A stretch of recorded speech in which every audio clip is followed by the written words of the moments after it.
The city lights blur beneath my 32nd floor apartment window as I scan another row of financial projections. My fingers tap a steady rhythm against the sleek glass desk, the sound mixing with the distant hum of late-night traffic and the soft ticking of grandmother's antique clock.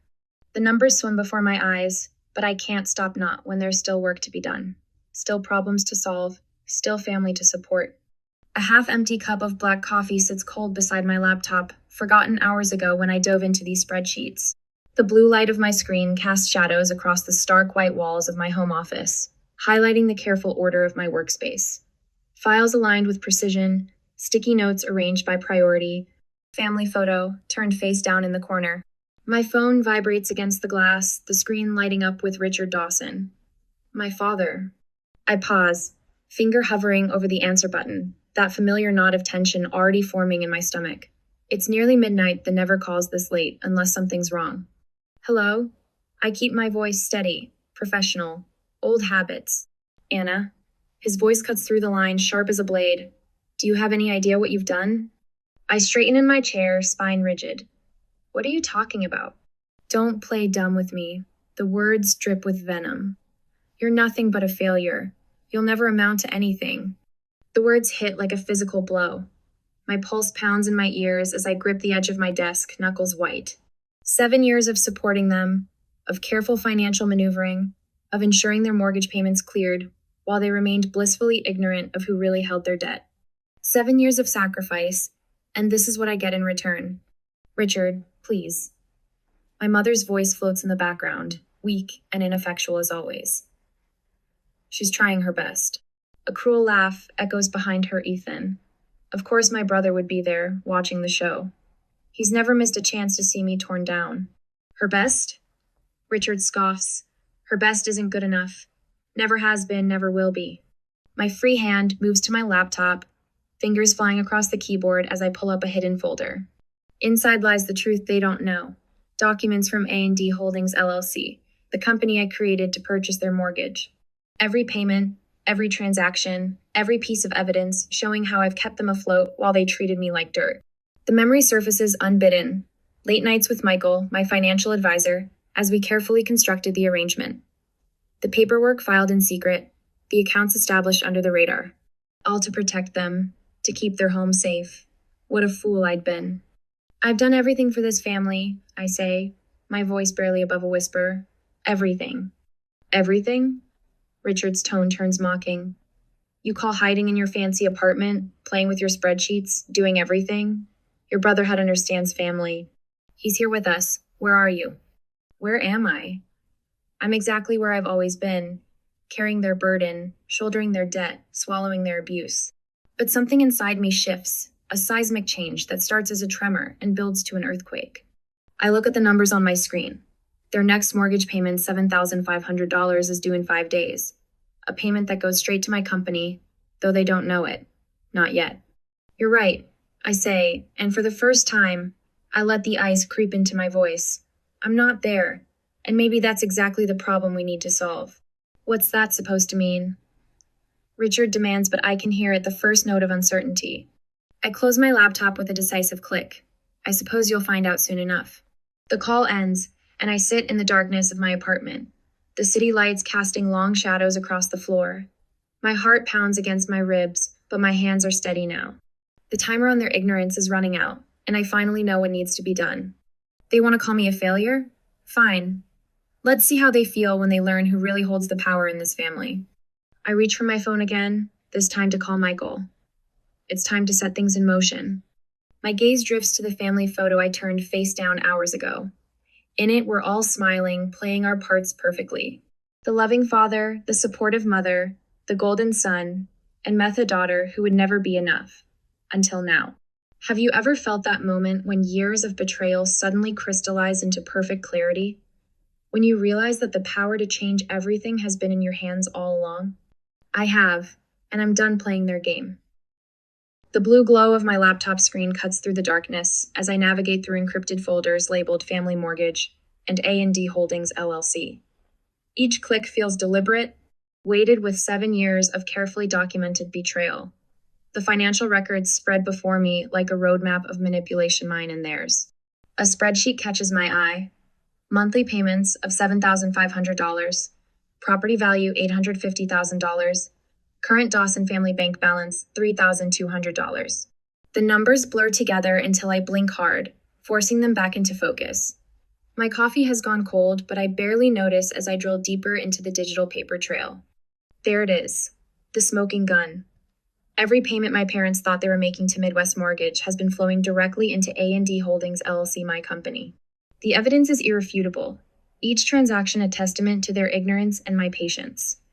My hands shake slightly as I cross-reference the dates, amounts, and account numbers. Everything lines up perfectly, just as Michael and I planned it. I pull up another folder, this one filled with personal notes documenting years of calculated support. The 15th of June, emergency roof repair, $12,000. The 3rd of September, property tax bailout, $8,500. The 25th of December, gift to cover Ethan's latest failed business venture, $15,000. Each entry stings like a fresh wound, especially now, with Richard's words still ringing in my ears. You're nothing but a failure. The evidence paints a clear picture of the two people who orchestrated my systematic degradation.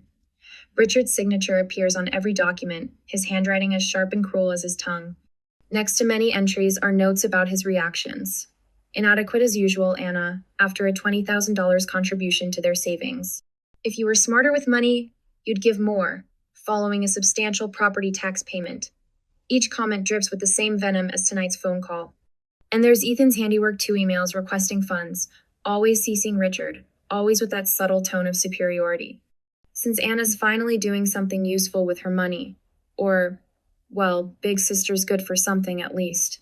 His signature smirk practically radiates through the screen, the same one he wore at family dinners while I sat there, silently paying for his portion of the meal. The soft ping of an incoming text breaks my concentration. Uncle David's name appears on my phone screen, and my heart rate quickens. He's never messaged this late before. Anna, they're planning something. Richard called a family meeting last week you weren't invited. They're trying to squeeze more money out of you. Martha's crying about possible foreclosure, but Ethan's smirking like he knows something. Watch your back. My jaw clenches as I read the message twice. Of course they'd conspire behind my back. Why change the pattern now? I saved the text as a screenshot, adding it to my growing collection of evidence. A quick glance at my calendar highlights the approaching deadline in angry red. 5 days until the next $7,500 payment is due. 5 days until their carefully constructed world starts to crumble. I pull up Michael's contact and hit the video call button, not caring about the late hour. He answers on the second ring, his familiar face serious in the dim light of his home office. Talk to me about the purchase option clause. I say without preamble. Michael adjusts his glasses, shuffling through papers off screen. It's ironclad, Anna. If they miss the payment, A&D Holdings LLC has the right to assume full ownership. They signed everything themselves, albeit thinking it was standard bank paperwork. He pauses, studying my expression. Are you sure you want to do this? I lean back in my chair, feeling the weight of tomorrow pressing down on me. Show me the exact clause. He shares his screen, zooming in on the critical paragraph. The language is precise, clinical legal noose they tied around their own necks without even knowing it. My eyes lock onto the deadline. All rights transfer to A&D Holdings LLC if payment is not received within 72 hours of the due date. They don't have the money, I say. More to myself than Michael. Their account balance is barely enough to cover groceries. Anna. Michael's voice softens slightly. Once this starts, there's no going back. Are you prepared for the fallout? I turn to look out my window at the Chicago skyline, the city lights blurring into a constellation of artificial stars. 7 years of being the family ATM, of swallowing their criticism while signing their checks, of watching Ethan smirk as I covered his mistakes. 7 years of Martha's weak protests and Richard's cutting remarks. They made their choice. I say, my voice steady. Now it's time for mine. After ending the call with Michael, I return to the contract one last time. Something in the fine print catches my eye, a clause I hadn't noticed before, buried in the legal jargon. My eyes widen as I process its implications. This isn't just about taking control of the house anymore. This clause could expose every financial transaction they've ever made, every lie they've told to friends and relatives about their success, every penny of my money they've claimed as their own business acumen. The first hints of dawn are creeping over the horizon as I finally close my laptop. In a few hours, Richard will wake up, secure in his sense of superiority. Martha will make his coffee just the way he likes it. Ethan will probably still be sleeping off whatever he did last night with my money. None of them have any idea what's coming.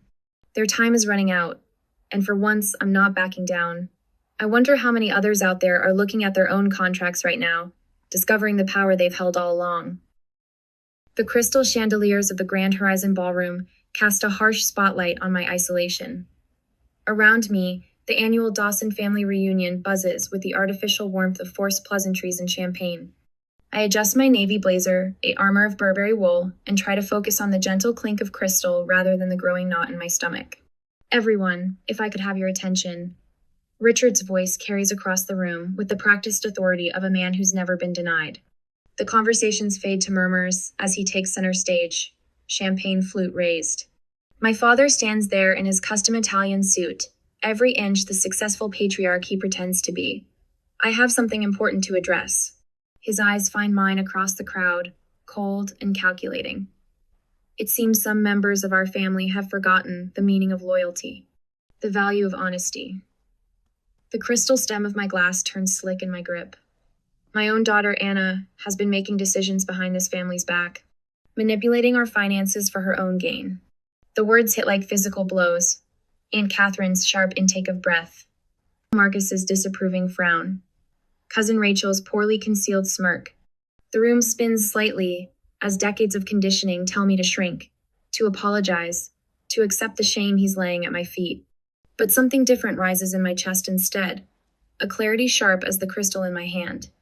I retreat to my apartment, 32 floors above Chicago's glittering skyline. The familiar space welcomes me with its clean lines and calculated order. My laptop hums to life as I sink into my ergonomic chair, the leather cool against my skin.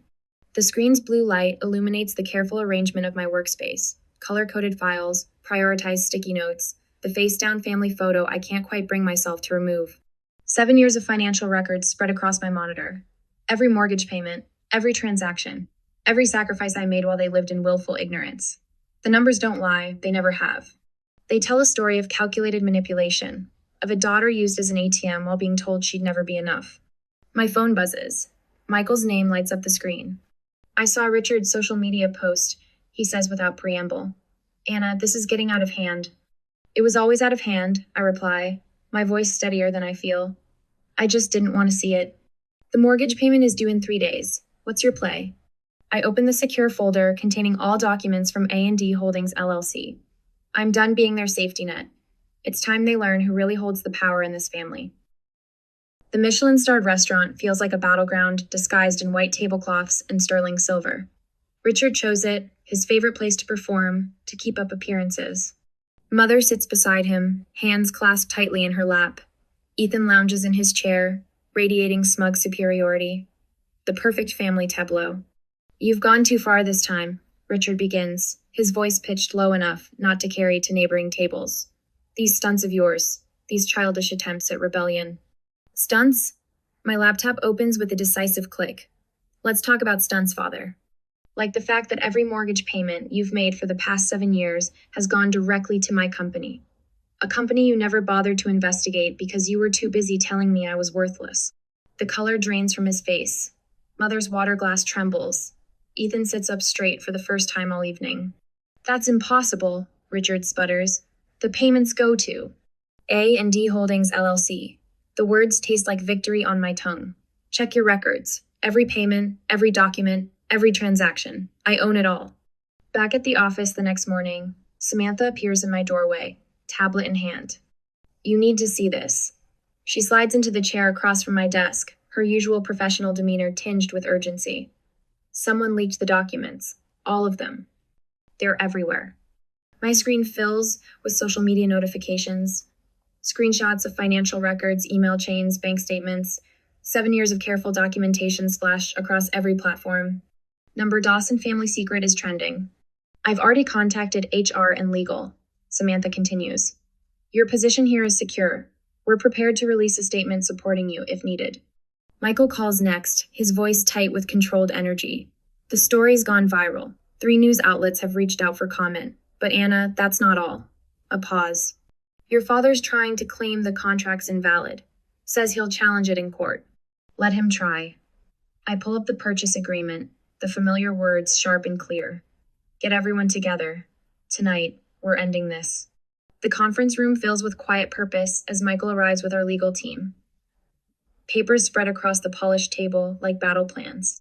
Every clause, every provision, every carefully crafted sentence designed for this moment. Here, Michael's finger stops on a paragraph buried in the fine print, the purchase option trigger. If they miss this payment, you don't just own the mortgage, you own everything. The city lights blur beyond the glass walls as we work through the night. Each document becomes a weapon, each signature a shield. The truth I've carried alone for so long transforms into something powerful, something unstoppable. Hours later, I stand at my apartment window, watching dawn break over Chicago. My phone lights up with messages of support from strangers who see themselves in my women trapped in their own family dynamics, seeking a way out. Their words echo my journey from victim to victor. 7 years of sacrifice led to this moment. 7 years of silence about to break. I pick up my phone, open my social media, and type. They say the truth sets you free, but sometimes you have to set yourself free first.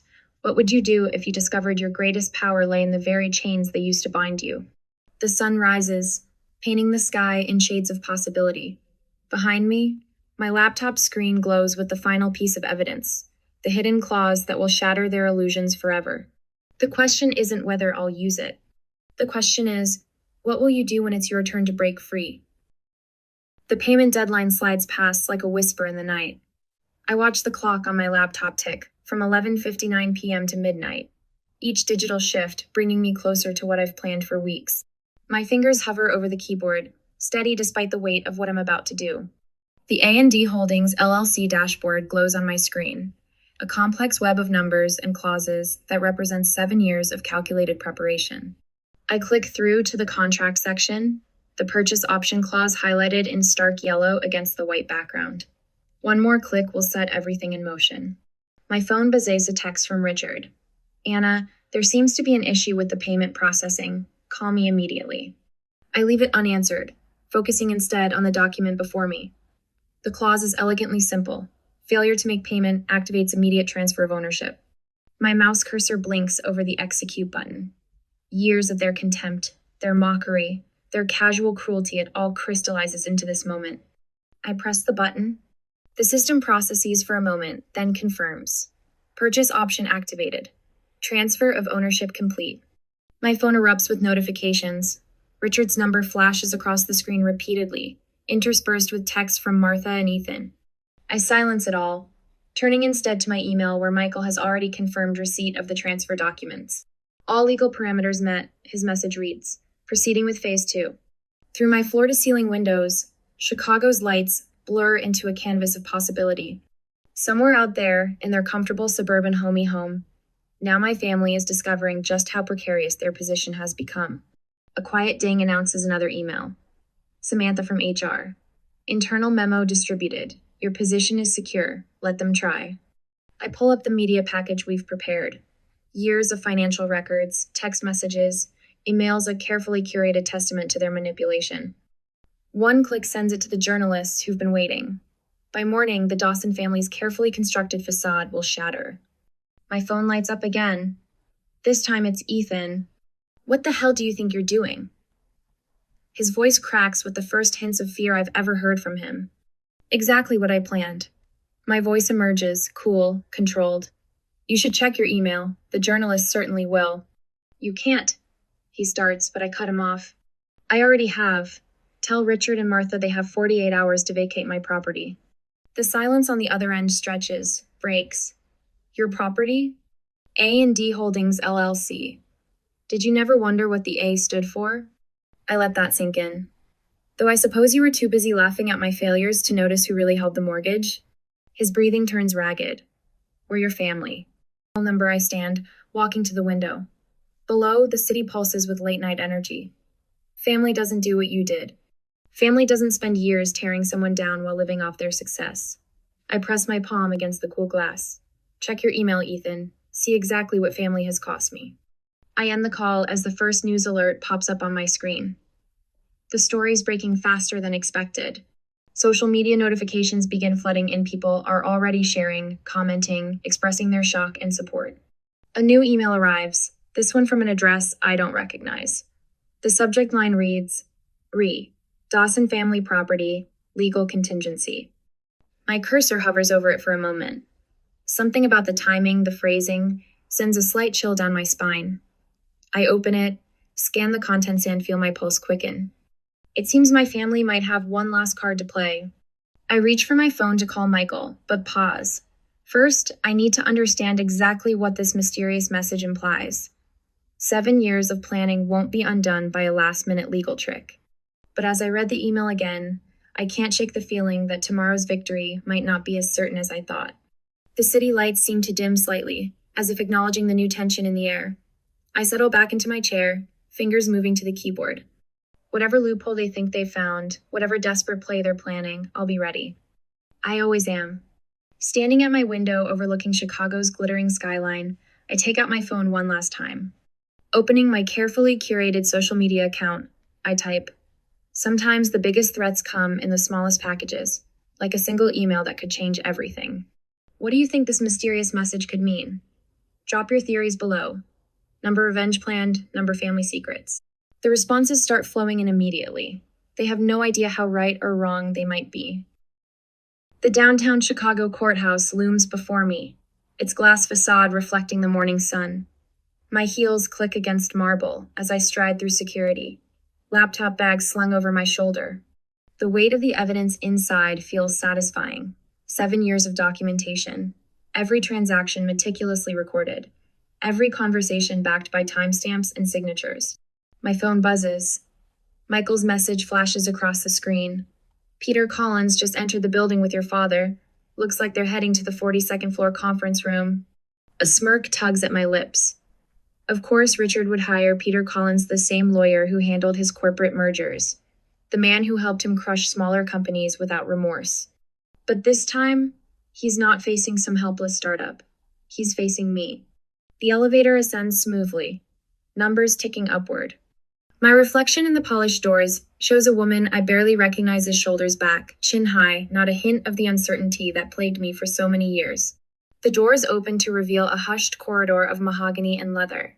Voices drift from the conference room ahead. Richards carries that familiar tone of barely contained rage. "The purchase option clause is invalid. Find something to nullify it." "Mr. Dawson," Peter's measured reply, "these documents appear properly executed. Your daughter's company." "I don't care what that ungrateful bitch did. Fix this." My blood runs cold, then hot. The old Anna would have flinched at those words. The new Anna? I push open the door. Richard's face contorts as I enter. "This is a private meeting. Nothing about this is private anymore." I set my laptop on the conference table, each movement precise. In fact, I think it's time we made everything very public. Peter Collins shifts uncomfortably in his chair. Smart man, he can sense which way the wind is blowing. My phone buzzes again. This time it's Samantha from HR. "Ethan's social media campaign is live. He's claiming you embezzled company funds." Perfect timing. I open my laptop, turning the screen toward them. "While you've been plotting this sad little legal maneuver, I've been gathering quite a collection." My fingers dance across the keyboard, pulling up document after document. 7 years of financial records. Every mortgage payment, every email, every conversation where you threatened me while I kept this family afloat. Richard's face reddens. "You manipulated." "Let me finish." My voice cuts through his like steel through butter. "Right now, Ethan is spreading lies about me online. Martha is probably calling every family friend with her sob story. And you're here, trying to invalidate a perfectly legal contract because you can't stand that I finally took control." The courtroom falls silent as I project the first piece of evidence onto the wall screen. Bank statements scroll past, each one a nail in their coffin. 7 years of transactions perfectly documented. Then come the email, hundreds of them, each more damning than the last. Martha begging for money while calling me selfish. Ethan sneering messages about my pathetic career, even as he lived off my success. Richard's threats, all meticulously preserved. As you can see, Your Honor, my voice carries through the hushed room. Every transaction was legal, every document properly executed. What we have here is a systematic pattern of emotional and financial abuse, perpetrated by a family that viewed me as nothing more than their personal ATM. The judge leans forward, glasses glinting. These records appear quite thorough, Miss Dawson. Richard lurches to his feet, but Peter Collins puts a restraining hand on his arm. Too late, the media cameras are already rolling, capturing every second of his impotent rage.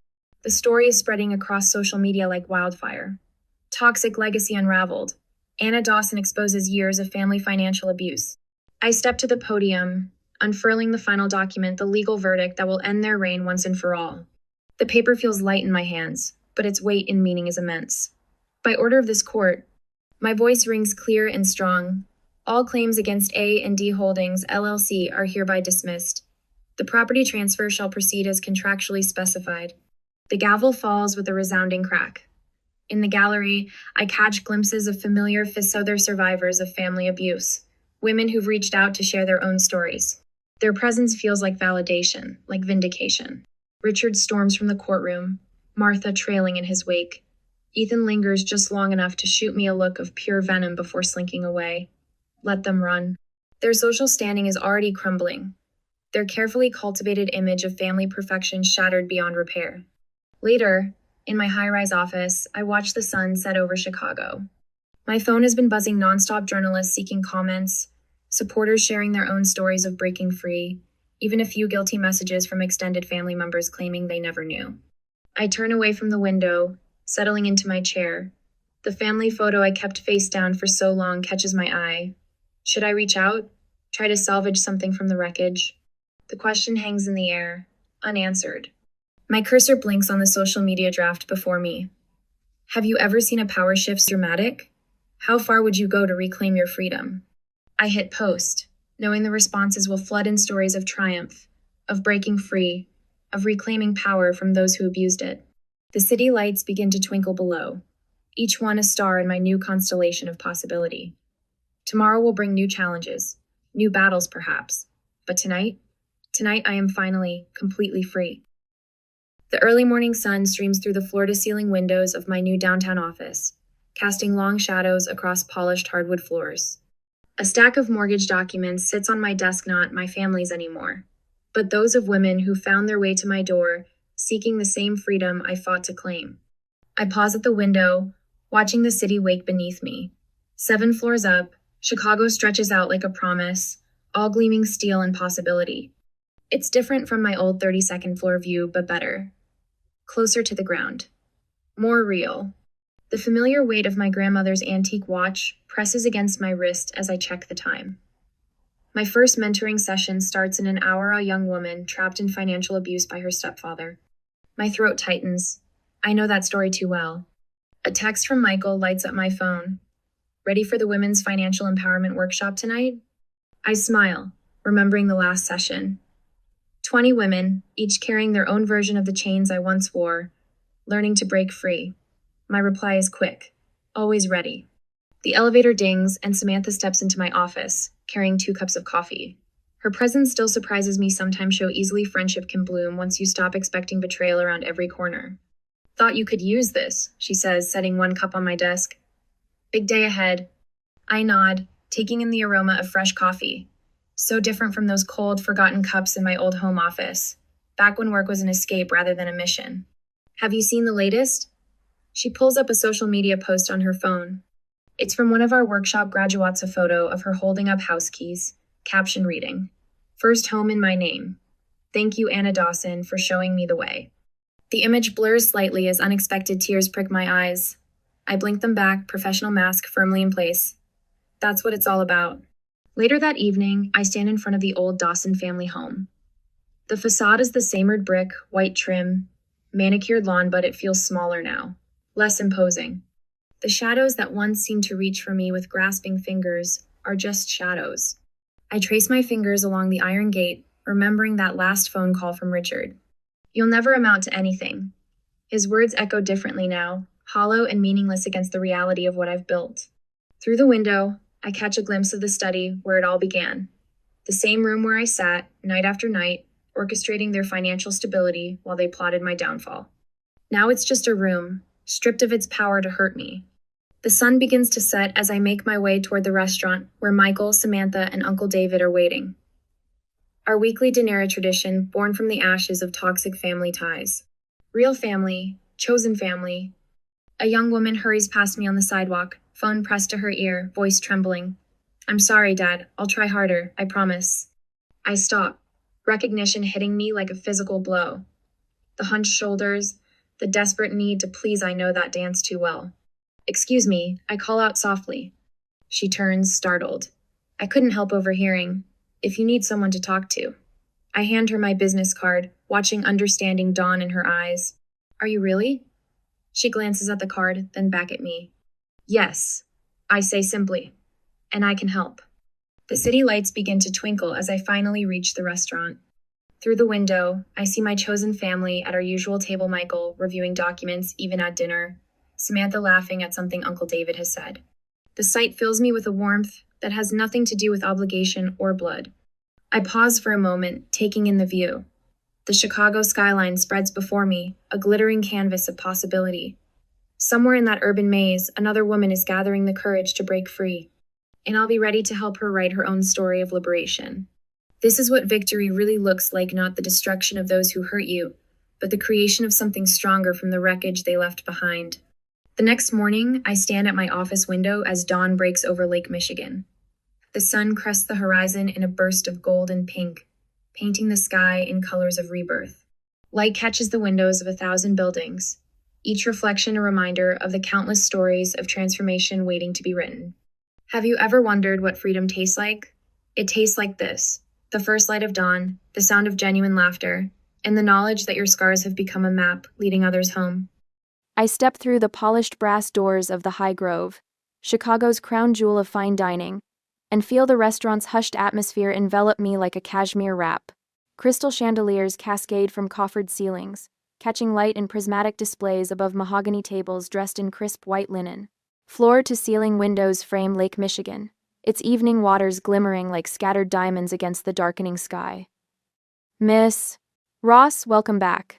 The general manager, a distinguished man in his 50s with salt and pepper hair, steps forward with practiced grace. Your private dining room is ready. I nod, conscious of my family trailing behind me. My father Harold stops mid-stride, his eyebrows lifting toward his receding hairline. Palmer? Dad's voice carries that familiar note of bewilderment. At 61, his eyes still hold the sharp intelligence that built his modest accounting practice, though confusion clouds them now. They know you here? Before I can answer, my mother Elaine exchanges glances with my older sister. Mom's hand nervously adjusts her pearl necklace, a 35th anniversary gift from Dad. At 59, she still maintains the composed elegance I've always admired, but uncertainty flickers across her face. Must be a mix-up, Marissa stage whispers, loud enough for me to hear. At 33, my sister has perfected the art of the backhanded comment. As communications director for a mid-sized marketing firm, she wears her title like armor. Tonight she's dressed in a designer suit that probably cost a month's rent, or what my family believes is my month's rent. Dylan, my 25-year-old brother, scans the room with the analytical precision fresh MBA graduates often possess, mentally calculating the cost of everything from the imported marble floors to the vintage champagne being poured at a nearby table. This place must clear 7 figures monthly, he murmurs, more to himself than anyone else. Behind them all, Connor, Marissa's husband of 3 years, checks his watch subtly, his eyes lingering a beat too long on the menu prices displayed near the host stand. Right this way. The manager continues, either oblivious to or deliberately ignoring my family's reaction. He leads us through the main dining area, past tables of Chicago's elite sipping wines worth more than what my family thinks I make in a month. When we reach a private room in the back, my father stops short. A gold plaque beside the heavy oak door reads, Ross family. His eyes meet mine, a question forming. Happy birthday, Dad, I say quietly. Inside, the table gleams beneath a private chandelier, each place setting arranged with military precision. A bouquet of my father's favorite lilies scents the air. As we settle into plush chairs, the conversation begins to unravel just as I'd anticipated.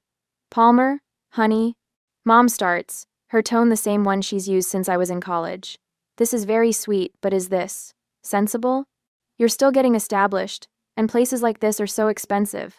Marissa jumps in, leaning toward me conspiratorially. I could have gotten you a discount at Gaston's through my client connection. You should have asked. I take a slow sip of water, letting the cool liquid ease the familiar tightness in my throat. This is the same song, different verse. Last Christmas, Dylan had wrapped a career advice book for me, complete with a highlighted chapter on moving from freelance to full-time. Marissa routinely offers to connect me with real clients, despite never asking about my existing ones. My apartment's closer than you'd think, I say, instead of correcting them. My one-bedroom in Evanston isn't chosen for budget constraints, but for its proximity to my company's warehouse facility. The deliberate misdirection feels both protective and painful. Still in that small place?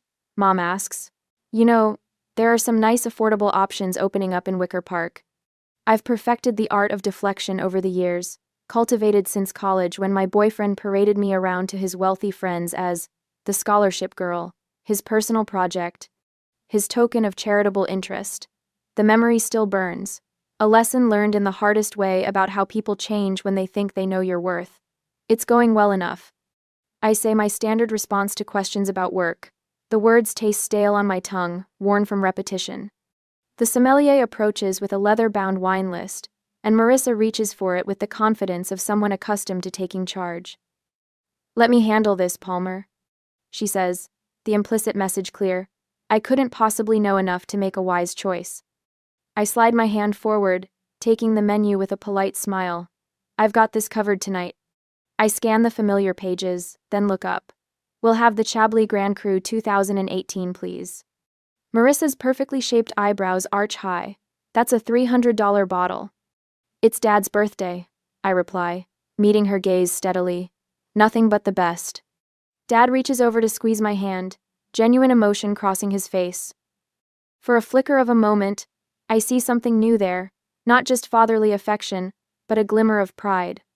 When the waiter places elegant menus before us, Dylan flips his open and chokes slightly. $500 per person prix-fixe, he mutters, eyes widening as they dart to me. Connor leans toward Marissa, whispering something that makes her glance at me with renewed suspicion. I watch their reactions, feeling the familiar push-pull of family dynamics shifting under the chandelier light. Marissa straightens, her posture reinforcing her self-appointed role as the successful sister. Dylan's competitive nature surfaces in the quick calculations I can practically see running behind his eyes. Mom and Dad exchange glances, clearly uncertain about the unfolding dynamic but unwilling to interfere. I take another sip of water and remind myself of what matters. Tonight is about Dad, I say firmly, not about proving anything. But as the first course arrives on hand-painted porcelain plates, I wonder if that's entirely true.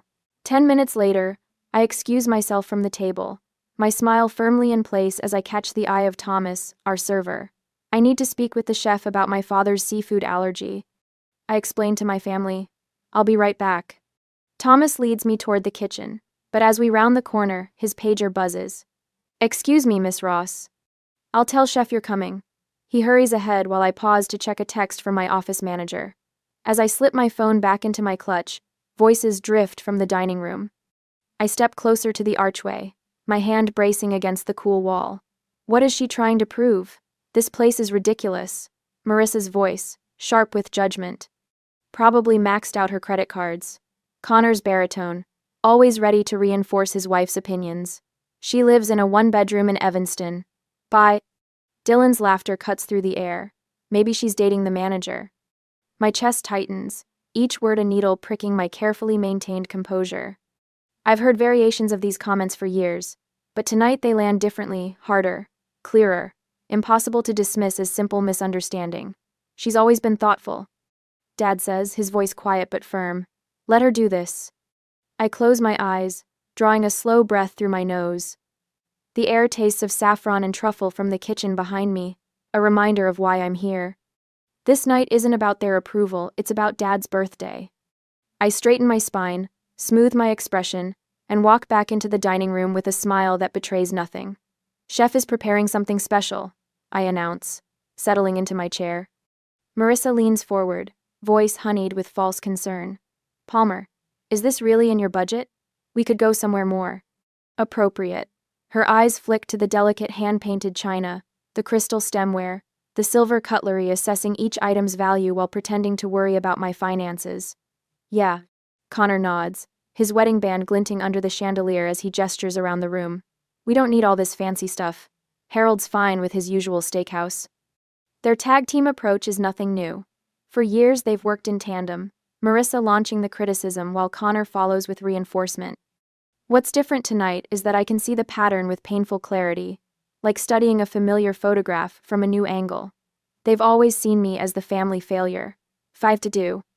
The thought forms with startling certainty as the server arrives with our first course. Butter-poached Maine lobster with lemon beurre blanc. Each portion rests on hand-painted china worth more than what they believe I make in a week. Dad takes his first bite, eyes closing in appreciation. Despite her words, Marissa doesn't hesitate before digging in, her expression betraying her enjoyment even as she prepares her next critique. I make 6 figures, and wouldn't waste money like this, she says between bites, speaking to the table at large rather than directly to me. I remain quiet, focused on ensuring Dad enjoys his birthday dinner. $4,200. The total flashes through my mind, 8 guests at $500 each, plus wine and the custom birthday dessert. More than 3 months' rent for the apartment my family believes I struggle to afford. Dad notices the tension, his eyes meeting mine across the table. Palmer, tell me about that charity event you helped with last month, he says, an obvious attempt to redirect the conversation. Before I can answer, Dylan cuts in. You know, if you're trying to build your client base, you should focus on corporate events. Better stability than these one-off charity gigs. I take a sip of wine, watching Marissa reach for her second glass while complaining about its cost. The absurdity of the situation brings an unexpected smile to my lips, not bitter, but somehow knowing. I've spent years protecting them from the knowledge of my success, afraid of how it might change our relationship. But watching them now, enjoying luxury while simultaneously criticizing it, I remember what my first business mentor told me. Your worth isn't determined by others' perception. Tonight they'll finally see me. Thomas approaches, his attention focused on me rather than the other guests. Is everything to your satisfaction, Miss Ross? Perfect as always, Thomas, I reply. Minutes later, the chef himself emerges from the kitchen, white coat pristine as he approaches our table. Miss Ross, a pleasure to see you again. I wanted to personally confirm that we've prepared your father's dessert without any trace of seafood, as requested. Thank you, Chef Marcel. I appreciate your attention to detail. As the chef returns to the kitchen, I notice the hostess discreetly approaching. Miss Ross, is everything to your liking? Is there anything else you need? We're well taken care of, thank you. I catch Mom watching these interactions, her head tilted slightly, a new awareness dawning in her eyes. She's beginning to sense there's more to my story than they've assumed. The server arrives with dessert, molten Valrhona chocolate soufflé, followed by a birthday cake that makes Dad's eyes widen. Vanilla bean and salted caramel layer cake, with Happy 61st Harold, written in delicate gold leaf. This is the most thoughtful birthday I've ever had, Dad says, reaching for my hand across the table, genuine emotion in his voice. The warmth of his appreciation fills me with something I haven't felt in years, a sense of being truly seen, if only for a moment. The feeling is almost enough to overshadow Marissa's continued commentary. Must be nice to blow money on desserts when you should be saving for a real place. She mutters to Connor, loud enough for me to hear. I meet her gaze across the table, no longer flinching from her judgment. The decision crystallizes in my mind, clear and certain. It's time they knew. The leather portfolio arrives with the quiet gravity of a judge's verdict. Our server Thomas places it precisely between my father and me, a silent acknowledgement that leaves the question of responsibility hanging in the air. Marissa lunges for it before anyone else can move. I'll put this on my corporate card. We'll split it later. Her tone carries that familiar note of authority, the same one she's used since we were kids playing house and she appointed herself mother. Palmer can cover the tip if that's not too much, Dylan smirks, sliding his water glass between his palms. Despite his fresh MBA and designer watch, my brother still wears the same expression he did at 12 when he'd found a clever way to corner me in a game.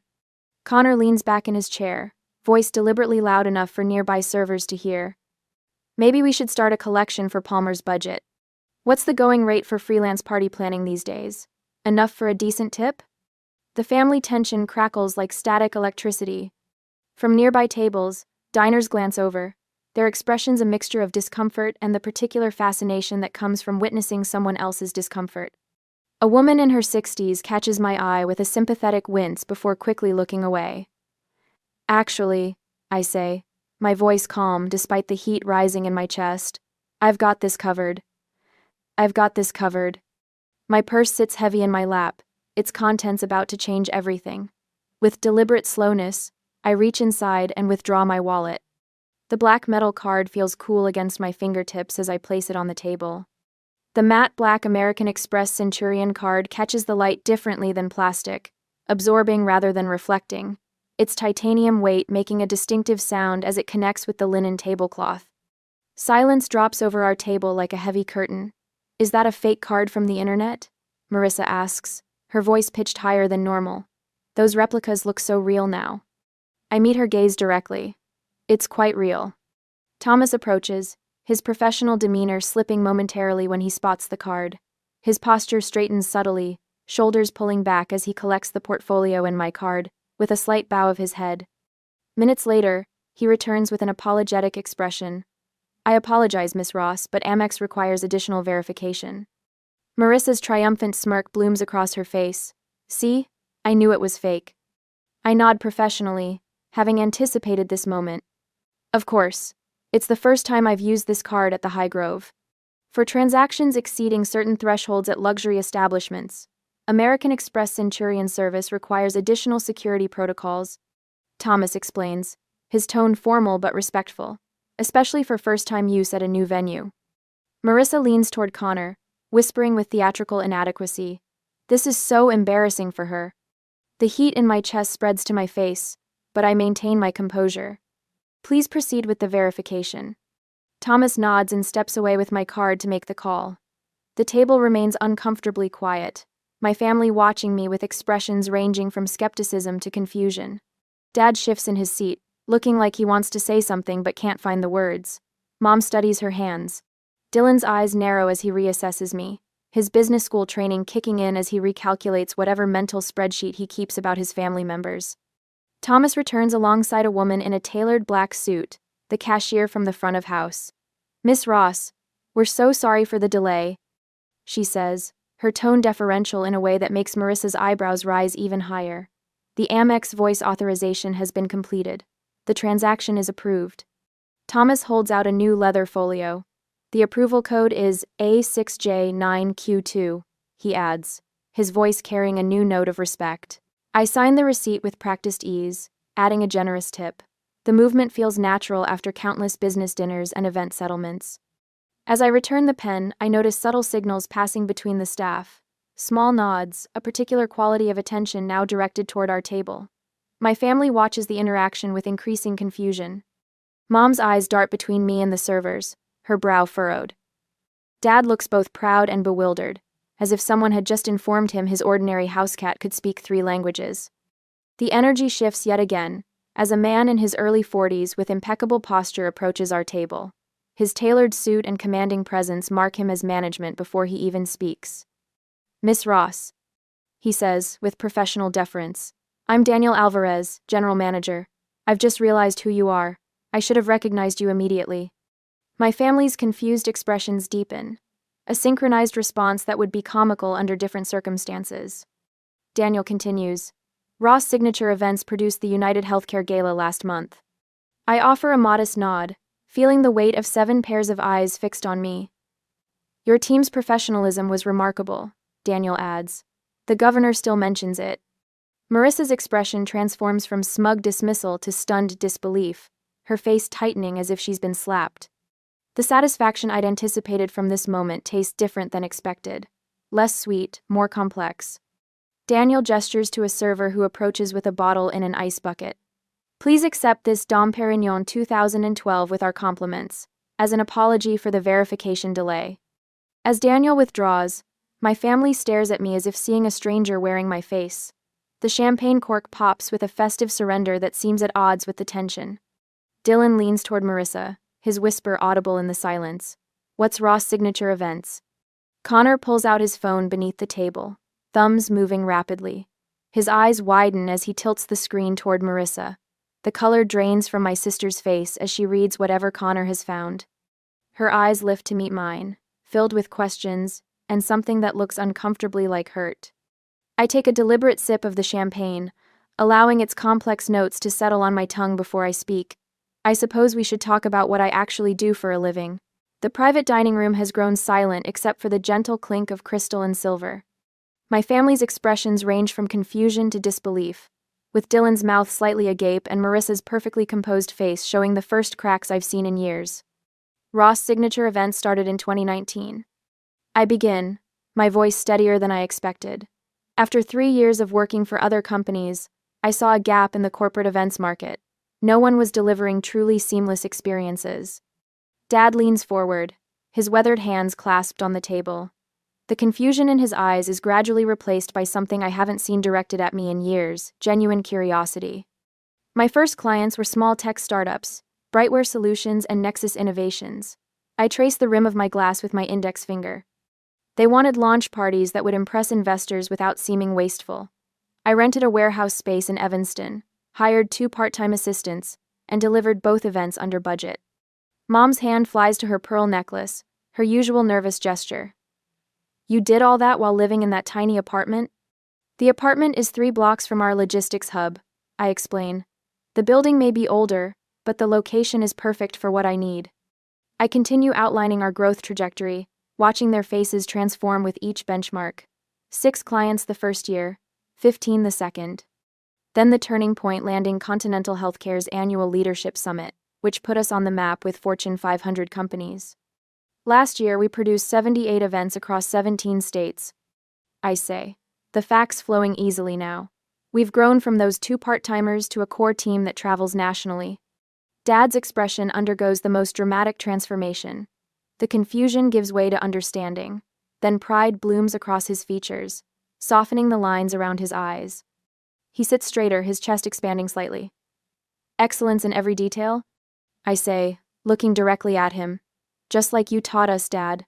I've built the entire business on that principle. The silence that follows feels weightless, almost reverent. Then Marissa clears her throat.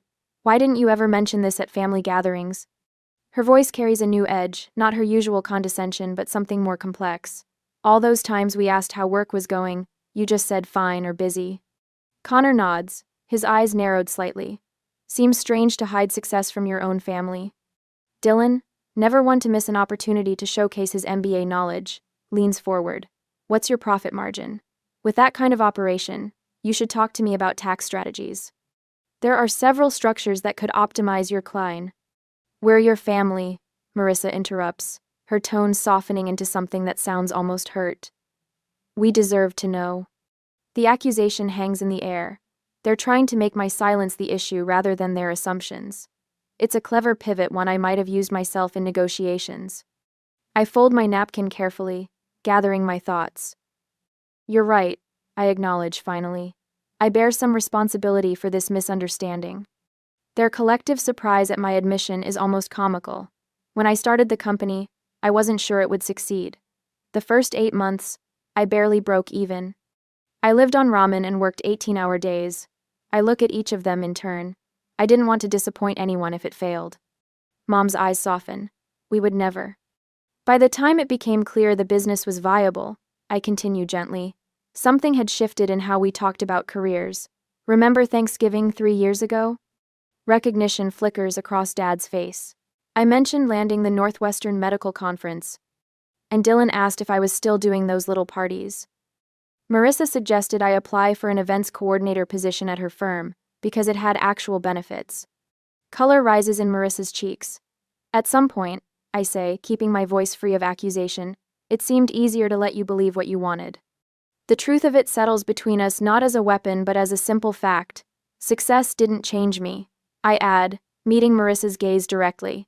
Why would it change how you see me? Marissa's eyes glisten. We were just trying to motivate you. I always knew you had potential, Connor says, though his newly respectful tone contradicts years of dismissive comments. Dylan straightens his tie. With your current scale, you should consider diversifying investments. I could recommend some funds that... The door opens, cutting him off as Daniel Alvarez returns with a bottle of dessert wine. Thought you might enjoy this with your final course, Miss Ross. The 2015 Sauternes pairs perfectly with the chocolate soufflé. He places the bottle on the table with a flourish. And congratulations again on the Event Planners Association Award last month. Best Corporate Production of the Year, quite an achievement. Thank you, Daniel. I smile politely. And your team has grown so impressively. 50 employees now, correct? We're only 47 employees, not 50. I correct him automatically. Though we're adding 3 positions next quarter. Daniel nods appreciatively and withdraws. The correction hangs in the air, a small detail that reveals more about me than grand pronouncements could. I've never needed to exaggerate success. The truth has always been enough. Current projects? Dad asks, his voice gentle with new understanding. We're handling the Art Institute's annual gala next month. I reply, warming to his genuine interest. 3 museum fundraisers, the Chicago Symphony Orchestra's donor appreciation event, and corporate conferences for Keller Williams and Abbott Laboratories. I pause, then continue casually. This year's revenue projection is around $52 million. Harold nearly chokes on his champagne. Mom's eyes well with tears. Business Chicago ran a profile last quarter, I add, estimating my personal net worth above $33 million. Their numbers were reasonably accurate. Marissa sets down her glass with exaggerated care, her hand trembling slightly. The complete silence that follows is profound. What strikes me most is how unchanged I feel in this moment. The weight of secrecy has lifted, but I'm still the same Palmer who entered this restaurant 2 hours ago. The same person they've always known, just more completely seen. The contrast between my composed demeanor now and the years of calculated silence feels almost surreal. Marissa's perfectly maintained composure finally cracks. A tear slips down her cheek. I thought I was helping you, she whispers. Connor studies the menu prices with new understanding, as if recalculating years of interactions through a completely different lens. Dylan's MBA confidence has visibly diminished, his shoulders slightly hunched as he stares into his water glass. The quiet that settles over us isn't angry or triumphant, it's contemplative. A family recalibrating, adjusting to a new reality. I'm still the same person I was an hour ago, I say softly. Dad reaches across the table and squeezes my hand. His eyes shine with emotion. I'm so proud of you. 3 simple words I've waited years to hear. Not for the business success, but for the recognition of who I've always been capable, determined, worthy of his pride. The beginning of reconciliation shimmers between us, tentative and real. Underneath it all, an awkwardness lingers, the necessary discomfort of authentic connection, replacing comfortable misconceptions. I signal for another round of champagne. We have much more to discuss. I still don't understand why you kept all this hidden from us. Marissa says, her voice softer now but edged with something I recognize immediately. The subtle art of making someone else's choices about her. We could have celebrated your accomplishments together, Palmer. As a family? The sommelier refills our champagne glasses. I notice how my sister's fingers trace the delicate stem of her flute, a nervous habit from childhood that appears when she's recalibrating. The family has fallen silent since my revelation, the $33 million figure hanging in the air between us like an uninvited guest. Did you think we couldn't handle it? Dylan leans forward, his MBA confidence returning in small increments. That we wouldn't understand your business world? Connor nods along, his loyalty to Marissa transparent. Do you think you're better than us now? Their questions land like perfect arrows, each one finding the soft spots in my armor. My father watches me carefully, concern replacing the pride I'd seen moments before. My mother's eyes are bright with unshed tears. Palmer. Marissa continues, pressing her advantage when I don't immediately respond. We've always been there for you, always. A pang of doubt catches me off guard. Have I been unfair? The question surfaces unexpectedly, like a bubble rising through still water.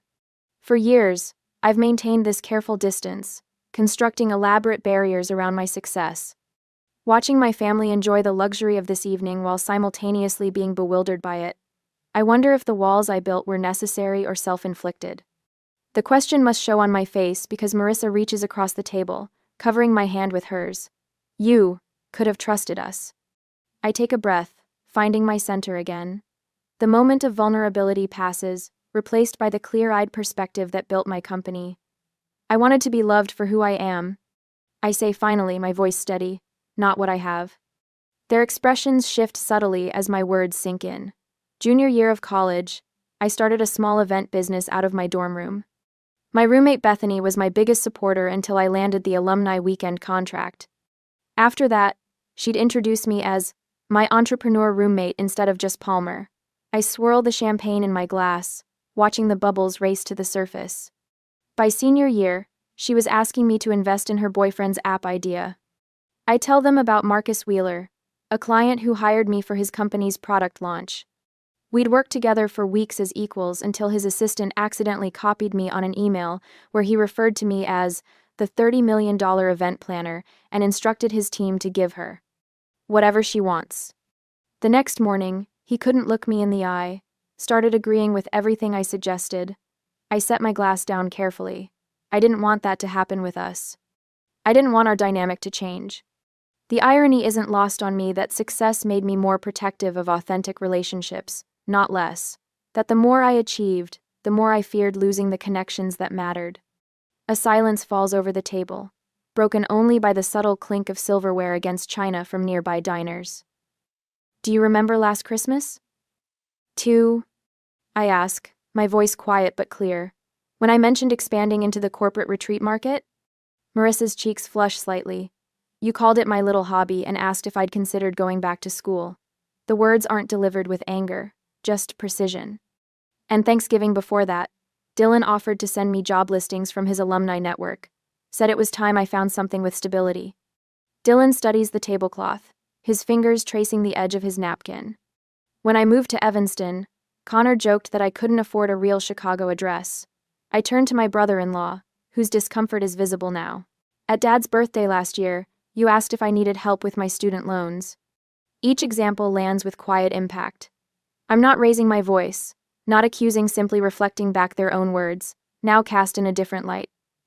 The apartment jokes, the career advice books, the networking offers with real businesses. I look around the table, meeting each pair of eyes in turn. You decided who I was without ever really asking. The weight of recognition settles over them. Not the recognition of my success, but of their assumptions.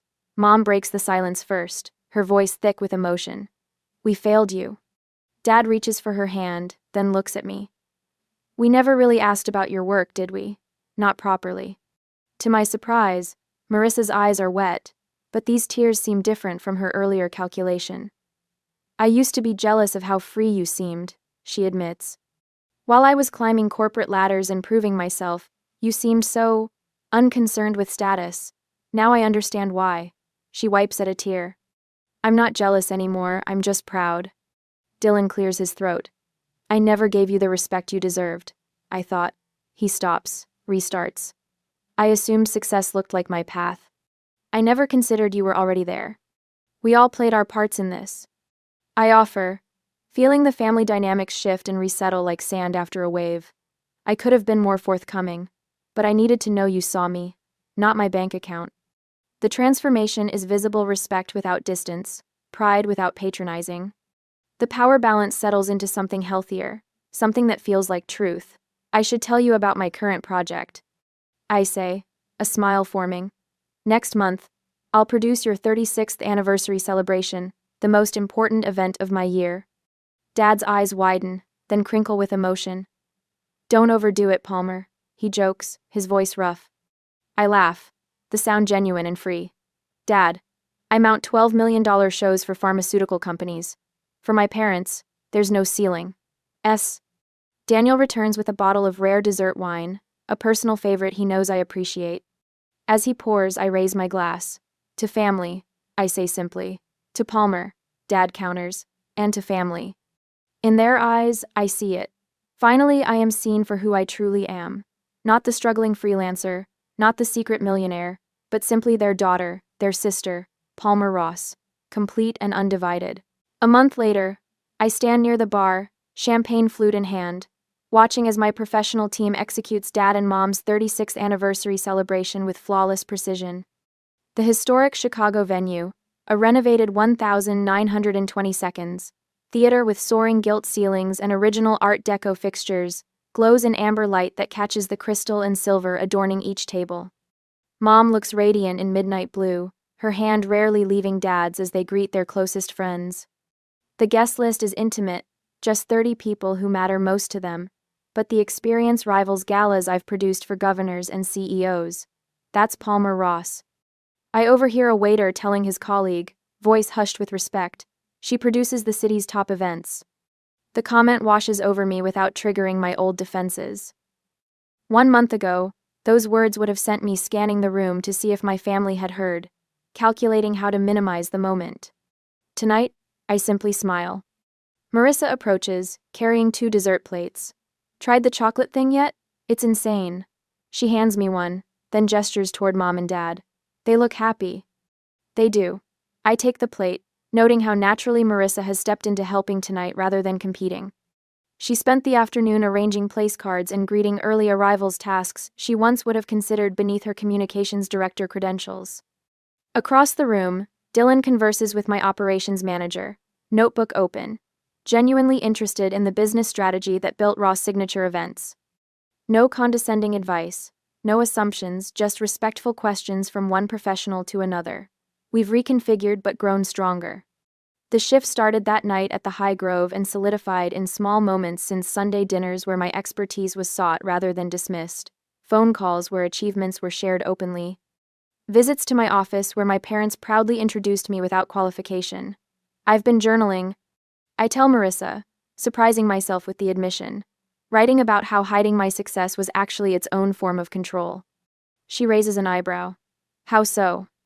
By managing what you all knew about me, I was trying to control how you'd treat me. I take a sip of champagne. But authenticity requires complete honesty, even when it's uncomfortable. Being seen fully is terrifying and liberating. The weight I'd carried for years has lifted. No more separate selves, no more calculated omissions. The freedom shows in how I move through rooms now, shoulders relaxed, smile genuine. I notice a young woman from the catering staff watching me. She's maybe 23, with the hyper-vigilant eyes of someone with talent who doesn't believe in herself yet. Throughout the evening, I've seen her quietly solve problems before they became visible, then deflect when her supervisor tried to praise her. Excuse me, I say to Marissa, then cross to where the young woman stands. The timing on the dessert service was perfect, I tell her. That was your call? She blushes. Just doing my job, Miss Ross. I recognize that look, I say quietly. Hiding accomplishments won't protect you. Your worth isn't in what you do, but living authentically frees you. Something shifts in her expression recognition, perhaps. I hand her my card.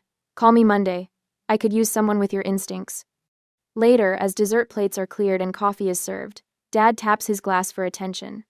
He asks me to join him and Mom at the center of the room, his arm circling my shoulders when I step forward.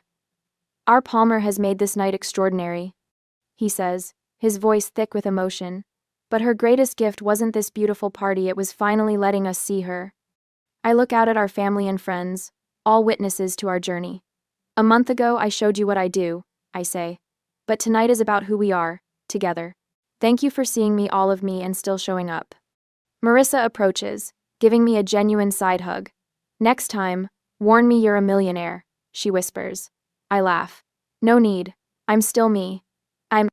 Dad raises his glass. To success measured not in dollars but in character. The next morning, I stand in my new downtown office overlooking the Chicago skyline. Floor-to-ceiling windows frame the lake and city that have always been my home.